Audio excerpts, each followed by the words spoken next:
Pace but failed to finish the race. Time to get their cars sorted before they head on to round 2. Still dry as the formation lap begins.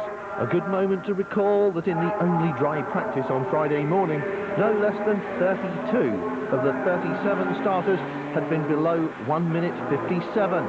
The top 10 were all below 150, and Julian Bailey's quick time was 1:47.0. And at those sort of speeds, this will be the first race this year stopped at 500 kilometres. That's 87 laps of Monza's 5.7 kilometre layout.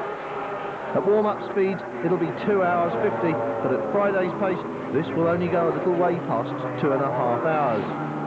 That means high fuel consumption, high rates of tyres and brakes, early fuel stops, and last-minute splash and dash. This one will be a game of strategy, of chance and luck for all the teams, the drivers, the crews and the managers. This one is what it's all about, and it's almost time to go racing. So remember that the times here were all set in the wet, and times from the morning warm-up might be more relevant. In race trim on a dry track, Hazeman was still quickest, 1:54, compared to Bailey's 54.6. Low 55s for Paul Belmondo and Yukihiro Hahn with the miraculously repaired Freisinger Porsche, and high 55s for the second list and the surviving Chamberlain car. Row 4 would have been de Richebourg and Jarrier, both Vipers, both 7s, and then right at the back, row 5 would have been the third Belmondo Viper, at first racing 550 Maranello, which did extremely well. That's not how it is, but it makes no difference anyway. There were more problems for the first racing team this weekend, and that oh-so-pretty Ferrari Maranello will take the start from the pit lane this afternoon. So, 500 kilometres or 3 hours, the race distance. It'll be a checkered flag at 500 k's in the dry, and 2 full pit stops, perhaps a final stint running to the computer, or a flat-out run for a third stop, a real quickie, just a splash and dash. The team managers will have the various plots mapped out. They'll also have prepared an alternate, so they'll know what to do if it rains, won't they? Difficult one this, a lot to play for, a lot to gamble for. This is what endurance racing is all about, and this race promises to be a classic. We're certainly in the right place for it. Monza is a classic layout. This track provides the best for all the cars and all the drivers on board, with Vincent Voss now in the Belmondo car in third place, behind that red Viper of Mike Hazeman, as we wait for the signal from Roland Brunderreiter that says this race is a goer, and we are off. Down goes that right foot and away go the Vipers, and look at Kaufmann in that number 3 Porsche clinging desperately to that front row slot as they head down towards the Prima Variante. Hazeman leads it, Kaufmann is second, Bailey is third, then it's Ross, then de Richebourg, then Korthuizer in the big Marcos. On board now with Jürgen von Gartzen in the Conrad car, going round the Curva Grande. Looking at the rest of the field, starting to pull away from him already. Hazeman still in control. A little bit of place swapping going on behind him. You can see them juggling, but we're on cold tyres, still on fairly cold engines, and they won't really get into the groove until half a lap or maybe a little bit further. Long laps here, remember, so plenty of opportunity to get into the groove. High speeds, tyres warm up quickly. You can see though that track is still damp. Still nose to tail as well. This bodes well. It's close racing still. There's Luca Riccitelli, the man who's so quick in the wet at Estoril, so quick in qualifying. Be one of the few people that actually improved his grid time in the appalling rain of Saturday afternoon. Hazeman leads it. Hamburger is behind him in the number 3 car. Julian Bailey behind that. Vincent Voss, Boris de Richebourg, Peter Hartmann, Tony Seiler in the surviving Chamberlain car, and then Jarrier in that number 29 Viper with its extraordinary livery and painted on. Jürgen von Gartzen, we've been on board with him, as alongside the Marcos comes Tony Seiler, takes the plate. There is the Jarrier car, number 29, getting past Mattiuzzi in the Racing Box Viper. Back on board with Jürgen von Gartzen, starting the second lap.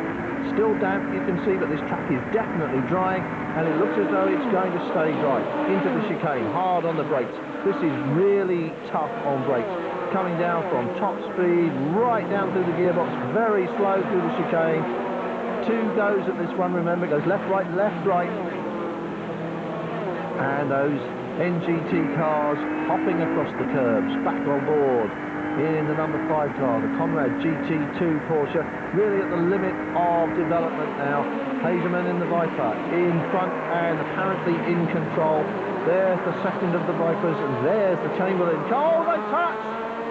Oh, and into the Armco, very hard goes the Marcos. Mattiuzzi spins and collects the hapless and unlucky number 4 Freitlinger car. Well, that clearly wasn't the fault of Harold Becker in the Marcos. And quite what happened there, hard to see, but they definitely touched, and he was prodded fairly unkindly from behind. And that Marcos is going nowhere. It doesn't look as if the Viper is. Oh, that tells you everything. Well, good job we can't hear him, otherwise we'd have to censor this. Becker clearly unhappy with that, cannot believe what has just happened to his race on lap 2. Here it is again on board with Jürgen von Gartzen. The brake lights going on as they go on towards the chicane, but long before that, long before Becker had touched the brakes, there's bits of car all over the place. And as we saw, that number 4 Porsche of Palmberger also caught up in it. Here it is again, just poked up the boot and into the Armco, bodywork everywhere. Mattiuzzi very nearly got away with it, but Palmberger didn't stand a chance, and he is almost certainly out of this one as well. That's poor reward for a team that stayed up until 3 or 4 o'clock this morning trying to repair that number 4 car to have it knocked out on lap 2. Absolute rotten luck.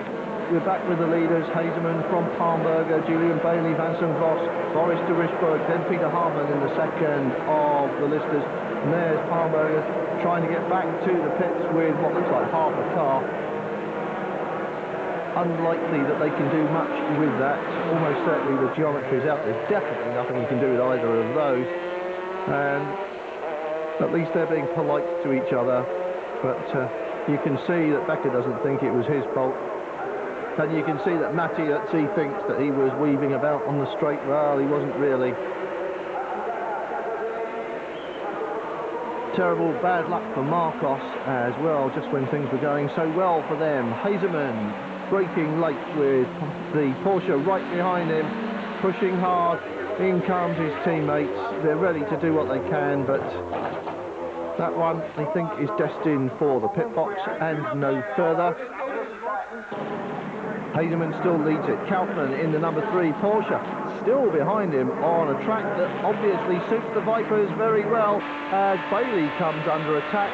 We're on board with his teammates. Harman in the number 15 car, following behind the Vipers, looking for a way past. There isn't it. Oh, they touch, and these two are off as well. De Richburg helped off by Zelister. Look at it again now, on board with Harman. There simply isn't room here, and Boris de Richburg becomes the second man this weekend to be poked very rudely from behind. Here it comes. There's not a gap here, but in goes the Lister anyway. 2 wheels on the grass, touches the Viper, and off they both go.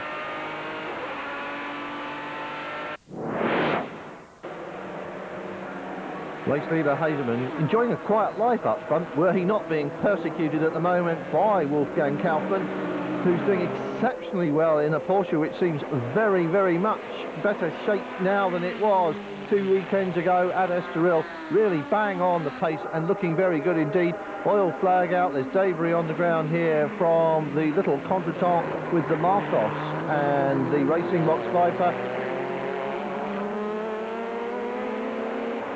Hazeman, Kaufmann, Viper and Porsche. We haven't heard that for a long time, nor have we seen a Porsche look quite so threatening. And that is Jürgen von Gartzen, and he's parked it. There's something not quite right there. It's not really as it should be, and it seems to be all over for the Conrad car. Hazeman with The Porsche still in tow, and Julian Bailey in the Lister, the number 14 car, still there in third place, and I think beginning to close in. They're certainly drawing away from the number 12 Belmondo car. Behind that, there's a gap where the number 11 car used to be, and then there is the number 15 Lister, slightly damaged but still continuing.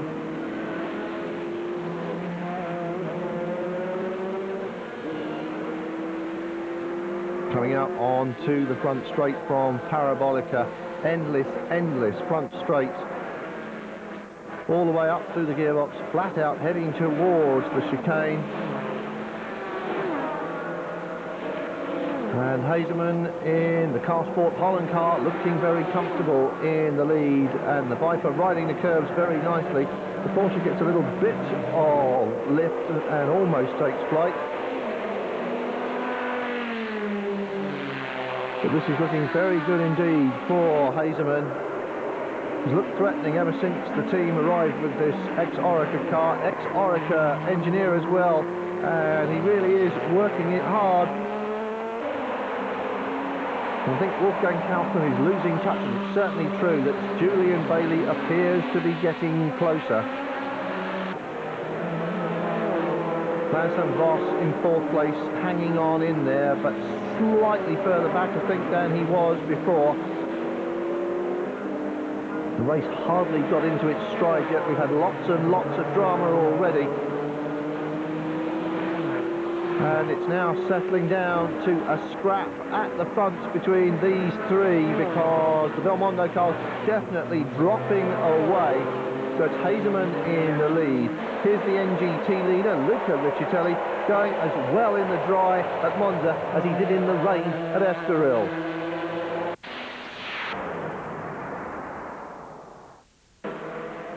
Hardly 5 laps into an expected distance of 87, and Julian Bailey is struggling to catch up with second place Wolfgang Kaufmann in the Freisinger Porsche, who's currently second to race leader and pole man Mike Hazeman in the Car Sport Holland Viper. Bailey a lot closer now and starting to appear threatening. That's a big, ugly thing to have in your mirrors, and he's showing it to Kaufmann every chance he gets.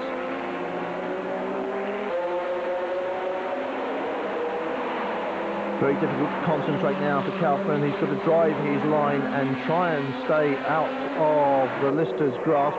There's the leader of NGT, Luca Riccitelli.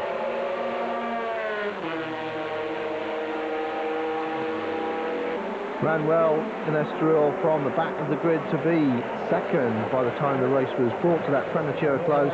Now looking very confident, very well balanced Lister. That's its real strength here. The long straight suits the Viper very well, but in the chicanes the Lister is king, definitely. Has to be boosted with lead to bring it up to the minimum weight to start with. A very well balanced car all round. A pleasure to drive, say Julian Bailey and Jamie Campbell-Walter, but the Porsche just a little bit smaller and perhaps a little bit nimbler. Hazeman in the Viper, picking his way through the tail enders.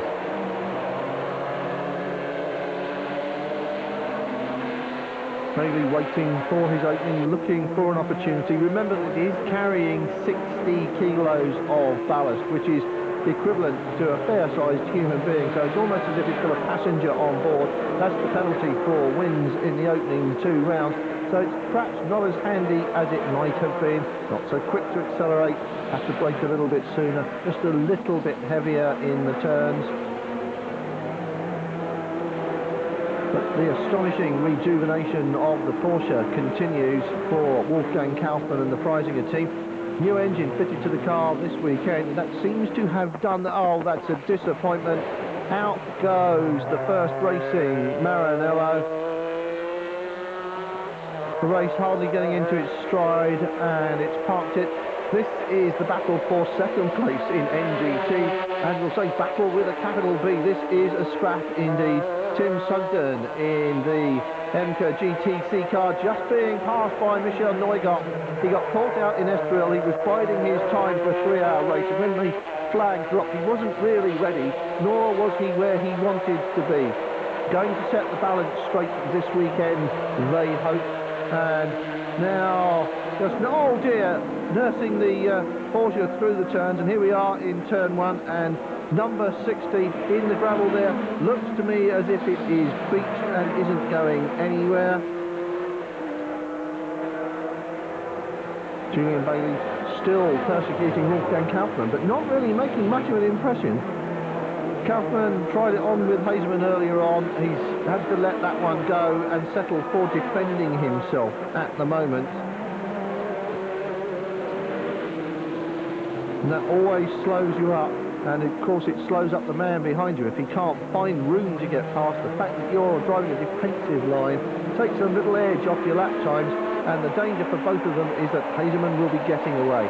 Here's Vincent Voss with another big lister behind him.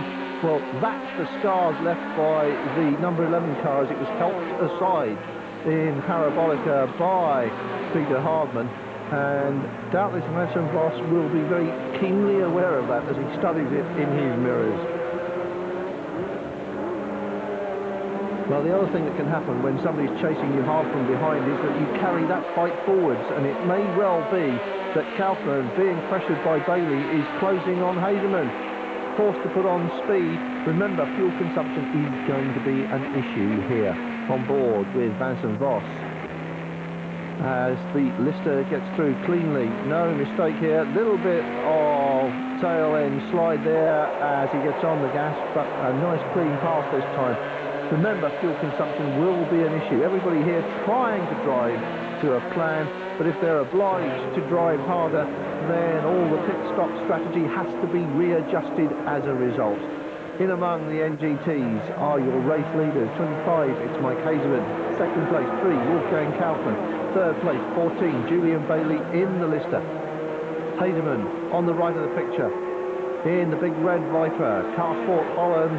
There's the Freisinger Porsche. Here comes Julian Bailey up the inside. This surely must be his pass, and Kaufmann stands aside and lets him go. Nothing to be done about that, and so the Lister up into second place, and the question now is, can he catch Mike Hazeman? Well, it's a question that Mike Hazeman will want to know the answer to, but preferably not until the end of the race. Through the chicane, Kaufmann still there, following the Lister. They have stayed pretty close together, the top three. It's been a race right from the beginning between these three. Hazeman so far hasn't really been challenged. We're back on board in the Belmondo Viper. We've seen Hardman go past. There he is in front as we hop the curbs at Retifilo. On the gas now, heading out towards Curva Grande. There's the NGT leader still in the clear. Blue flags waving, but I don't think that Michel Neugot needs to be told that Tim Sutton would like to overtake him. I think he knows that already. He's known it for quite some time. This has been going on, this scrap, and there is little to choose between them. There's not much air between them either, and they've fought their way through the traffic and still stayed together. And this is absolutely classic stuff. This is really what NGT was conceived for. This is why those cars are there. And this is really what Mike Hazeman was bothered about. The Lister is now closing in. Definitely it is getting closer. This is the number 9 Porsche. Luca Cataneo in the pits early. Remember, the stops will come before the hour, probably 50 minutes, maybe even 45, depending on the pace of the race. And this one's running flat out up front. And it's going flat out in NGT as well. So expect early pit stops and expect a splash and dash at the end for almost everybody except the NGT cars. Hazeman under lots of pressure now, being pushed from behind, not literally in this case, which makes a change for today. And here comes the Lister now alongside as they come out of Parabolica.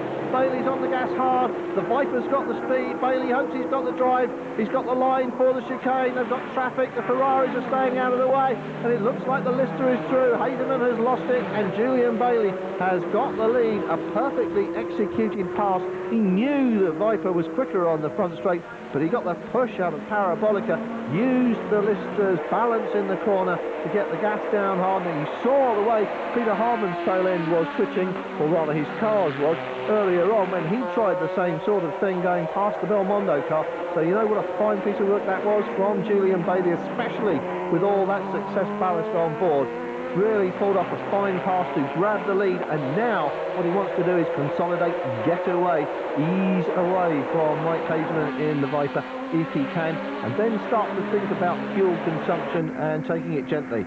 Jürgen von Gartzen has obviously got going and is bringing the Conrad Porsche home to the pits, possibly to retire. He's been stationary for a while, he's got it fired up again, but it looks as though their race weekend could well be over.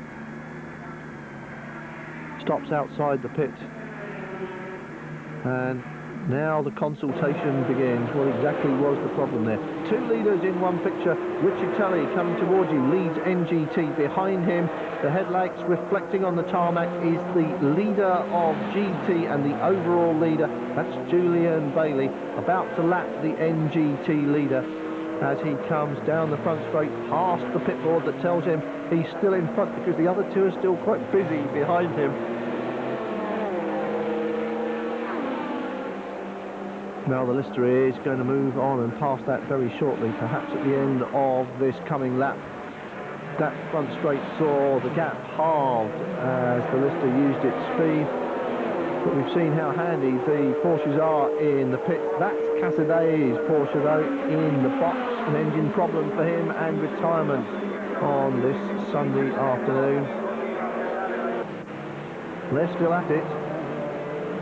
Neugarten and Sugden still tied together by a very short piece of string, hopping over the curves and driving these things to their absolute limit, really giving it everything. There is, oh, and here comes Sugden now, thinks this could be his moment, draws alongside. Neugarten's got the line as they break for the turn, door handle to door handle. Gentlemen racers at this is very polite stuff, right on the edge, right on the limit, but oh, that's very much on the limit.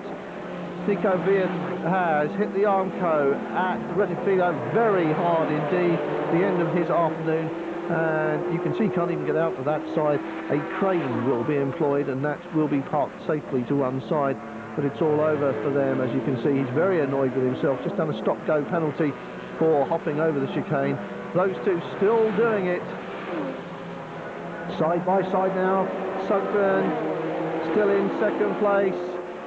Michel Neugarten still in the lead. They're about to be passed by Peter Hartmann in the Lister, back from 5th place, I think. So they're losing ground to the front runners, but nevertheless enjoying their own private and very intense battle and providing the rest of us with some very good entertainment on this Sunday afternoon as this race continues to throw up drama.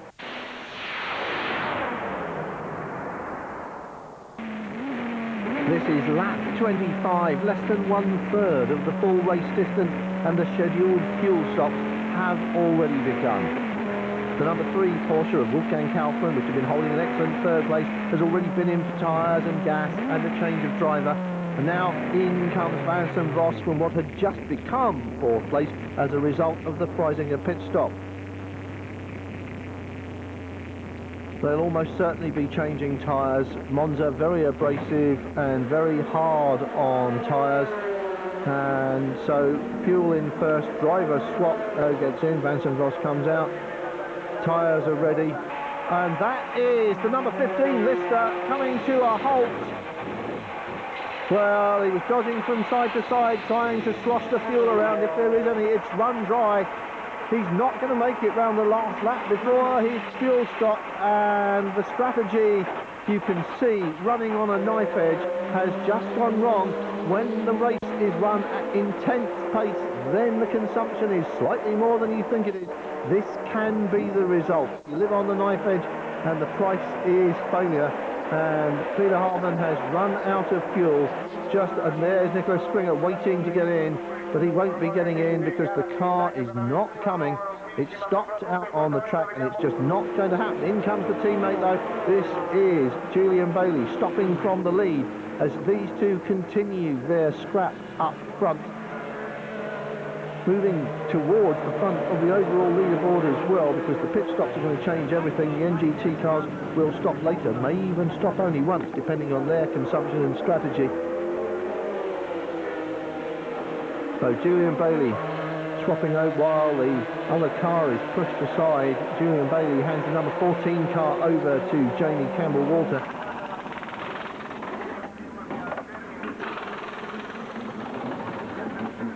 Got to be a quick stop for the Lister crew. Hazelmans has handed over to David Hart, and the Viper is already out. There goes the Lister. Well, it looks as though the positions have changed in the pit stop. There's only seconds in it, but there was only seconds in it before. They came in together, they come out not quite together. This is the gap. We've just seen the Viper go past. Here comes the Lister. It's getting on for 10 seconds. This is not good. This is not going to plan. This is not what the strategy required. They've lost the lead in the pit stops, and they've got a lot of work to do to catch up with Hazeman, as Sugden again has a stab at Neugarten. And once again, you see how polite and well behaved they have been, even though they've been at it like knives all the way through this race. Well, look how quickly this has happened. Jamie Campbell-Walter has gathered up David Hart very quickly indeed. The Red Viper in the lead. We saw the gap maybe 8 seconds when they came out of the pits, but now, as you can see, Campbell-Walter right on the tail and looking for his opportunity to get back what should be the lead. Looking for the way past. Here it is into Parabolica, and they've done it again. They've touched the third time we've seen it. Comparatively gentle stuff this time. Advantage to Jamie Campbell-Walter, and there goes the number 3 car. Bob Wallach in the Freisinger Porsche has just grabbed the lead. Jamie Campbell-Walter gets second place, and David Hart hangs on to third. But drama again in this race as the lead changes hands, and again changes hands because of a little bit of a touch in Parabolica, where it's all been happening today.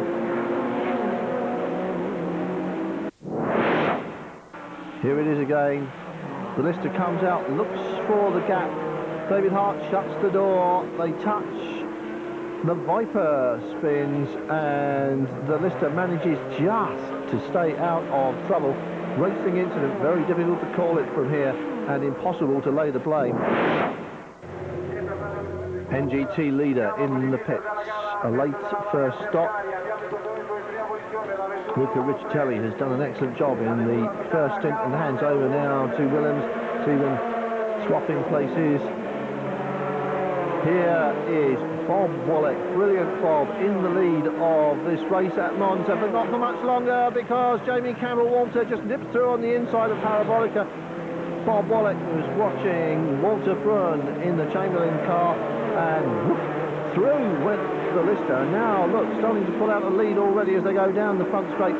Neat piece of work from Jamie Campbell-Walter, and Bob Wallach will doubtless be cursing himself. There's third place, David Hart, apparently unscathed after that little moment at Parabolica, but the lead really settled then. He's a long way down on the Lister. This is the Jean-Pierre Jarier and Michel Lafon Viper, making its appearance here for the first time this year. Expect to see it again a couple of times as the season goes by. Number 29.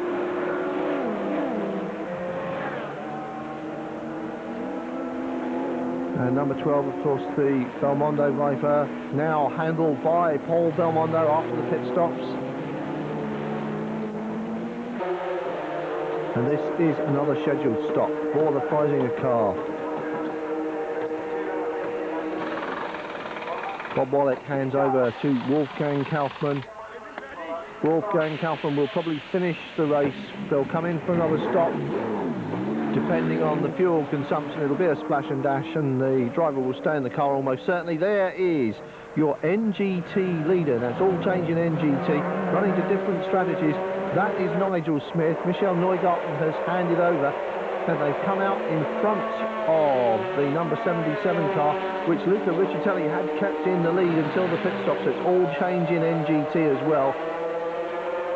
And that pit stop strategy has separated that battle that was going on between Michel Neugarten and Tim Sugden. And through into second place goes David Hart. You just saw him slide past the number 3 Porsche out of the pits. It has come, looking to hang on to its position, but through went the Viper. In traffic, of course.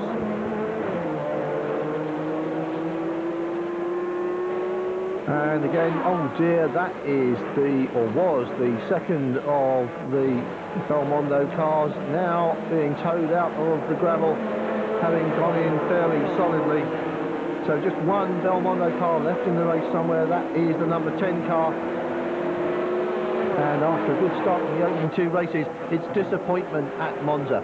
I don't think David Hart needs to be told about the presence of... Oh, right over the curbs. That is very bad news indeed. Took a bit too much curb there, launched the Viper, bounced it. That will have rattled his teeth. And while he's gathering himself up, he's sorting himself out in the cockpit, the Freisinger car has nipped through and grabbed the plate. Here it is again. Outbraked himself, really, dealing with the traffic. This is the moment, takes a huge lump of curb and launches the Viper. Somehow or other manages to collect it all back again and carry on safely. Well, that's what I would have done as well. And here is the Freisinger car really charging now, lighting up the tyres under braking. Wolfgang Kaufmann pushing very, very hard indeed, making the most of the Viper's early pit stop. Perhaps it's not early, but immediately after that incident at the first chicane, into the pits it comes. No point taking chances, best to have it looked at. It did really take a big lump of curb, and it landed very hard indeed. David Hart did very well to collect it all up and carry on.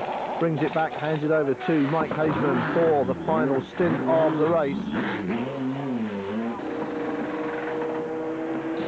And in the pits for a regular stop, the NGT leader, the number 77 car, has retired with a broken drive shaft, so that's diffused the scrap in NGT quite a bit now. Michel Neugarten takes over as the Lister's brakes smoke fairly heavily, evidence of how hard they are working here, hauling it down from high speeds. Out goes the NGT leader. And I've never seen Lauren Pierce looking that relaxed in a pit stop ever before. So everything under control at Lister as the number 14 car goes back out with Julian Bailey at the wheel.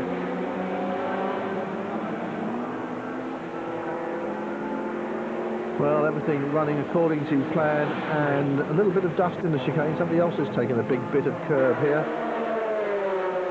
This is the Chamberlain car, running like clockwork, going exactly to strategy at the moment. Whether it will prove to be the one that takes it to the podium or not remains to be seen. The aim was a place in the top 6, and it's on course for that at the moment, currently in 4th position. Race leader Julian Bailey currently in 1st position, obviously enough, and on his way to what looks like a 3rd consecutive victory for Lister. And that's retirement for Robert Nairn, and that cloud of smoke at the back end tells you it's an engine problem that has brought him into the pits, and the little oil trail behind you tells you just how bad an engine problem that was. No problem anymore, it was trailing smoke collision, and that's lost a wheel, but it's just come out of its pit stop. That is the sole surviving Belmondo car, and after a brilliant start to the season, they are having a miserable weekend here at Monza, and there is the missing ingredient, and quite clearly that did not stay on after the pit stop. So a problem with the locking nut perhaps, but either way, disaster for Belmondo this weekend, and that really will have hammered their championship challenge when they were running neck and neck with the Lister squad in the team's championship. The Lister, meanwhile, is galloping away, or has been galloping away from Hazeman. Hazeman has been just edging a second a lap or so, and has now started to take bigger chunks out of Julian Bailey. And whether that means Bailey's running to the fuel computer, or perhaps has just got a little bit of a problem with tyres or brakes, remains to be seen. He's still in the lead. All the time he's in the lead, he's in charge. Hazeman is definitely getting closer, and that can't be part of the plan. And there's the number 56 Porsche, part of that heroic scrap in the first now, still running well in the NGT class, but running pretty much on its own now. Probably easier for the driving crew. Blue flags waving. Hazeman has passed Julian Bailey and is pulling away at an enormous rate of knots, so the Lister has definitely got a problem. We're almost at the end of this 500-kilometre race, but Mike Hazeman is galloping away from Julian Bailey, and the Lister running very slowly indeed. He's losing ground to the NGT leader. That was the number 51 car behind, and Michel Neugaert is about to, has indeed already passed the Lister. Is it going to make it to the finish? Is this an engine problem?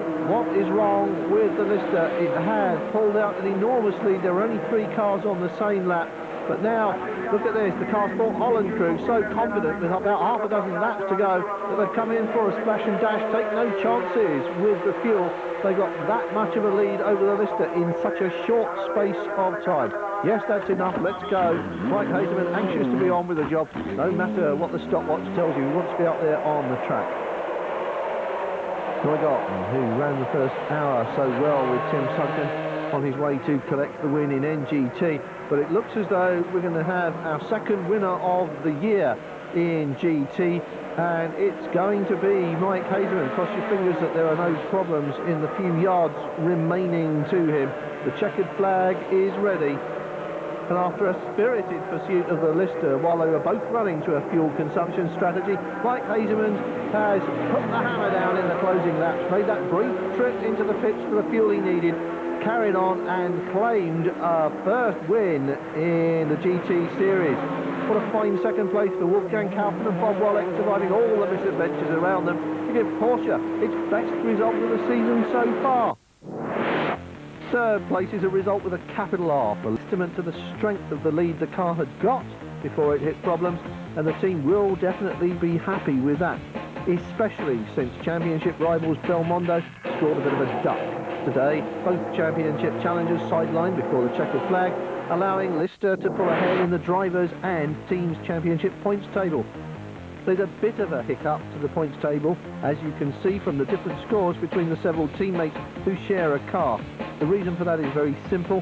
FIA rules only permit the drivers who race the test drill to score half points, but that may well be overturned by common agreement among the GT Commission, perhaps even before Silverstone, but meanwhile the official position has to stand, none of which is of any concern to Mike Hazeman as he celebrates that win.